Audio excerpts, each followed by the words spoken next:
പെരുന്നാളൊക്കെ കഴിഞ്ഞിട്ട് എത്ര ദിവസമായി, ഇപ്പോഴാണ് ഇതിന്റെ വീഡിയോ കുത്തിപ്പൊക്കി വരുന്നതെന്ന് ആരും വിചാരിക്കല്ലേ. അത്രക്ക് തിരക്കായതുകൊണ്ട് മാത്രമാണ് യൂട്യൂബിൽ ഒരു ഓൺ വോയിസും വീഡിയോ ആയിട്ട് ഞാൻ വരാതിരുന്നത്. ഇപ്പൊ എന്റെ 2 മക്കൾക്കും വേണ്ടി ചെയ്തിട്ടുള്ള ഈദ് ഔട്ട്ഫിറ്റിന്റെ വിശേഷങ്ങളായിട്ടാണ് ഇന്ന് ഞാൻ വന്നിട്ടുള്ളത്.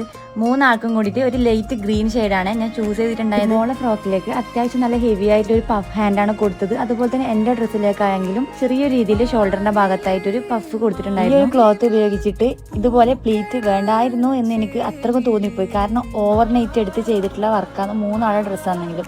പെരുന്നാളിന്റെ രാവിലെയും കൂടിയിട്ടാണ് ഈ 3 ഡ്രസ്സ് ഞാൻ കംപ്ലീറ്റ് ചെയ്തിട്ടുണ്ടായത്. സാധാരണ പ്ലെയിൻ നെറ്റിലൊക്കെ ഞാൻ ഇതുപോലെ പ്ലീറ്റൊക്കെ നല്ല രീതിയിൽ തന്നെ ചെയ്യാറുണ്ടായിരുന്നു. പക്ഷേ ഈ ഒരു ടൈപ്പ് ക്ലോത്ത് ഉപയോഗിച്ചിട്ട് എനിക്ക് എങ്ങനെ ഇത് പെർഫെക്റ്റ് ആയിട്ട് ചെയ്യാൻ പറ്റുന്നുണ്ടായില്ല. പിന്നെ സ്വന്തം ഡ്രസ്സാണല്ലോ, കൊളായാലും കുഴപ്പമില്ല എന്ന രീതിയിൽ ഞാൻ അങ്ങ് ചെയ്തതാണ്. ചെറിയ മോനിക്ക് വേണ്ടിയിട്ട് ഈ ഒരു വെൽവെറ്റ് ഫാബ്രിക്കിൽ ഒരു കുർത്തയാണ് ചെയ്തെടുത്തത്. അപ്പോൾ നമുക്ക് ഫ്രോക്കിന്റെ ഫൈനൽ ലുക്ക് ഒന്ന് കണ്ടാലോ.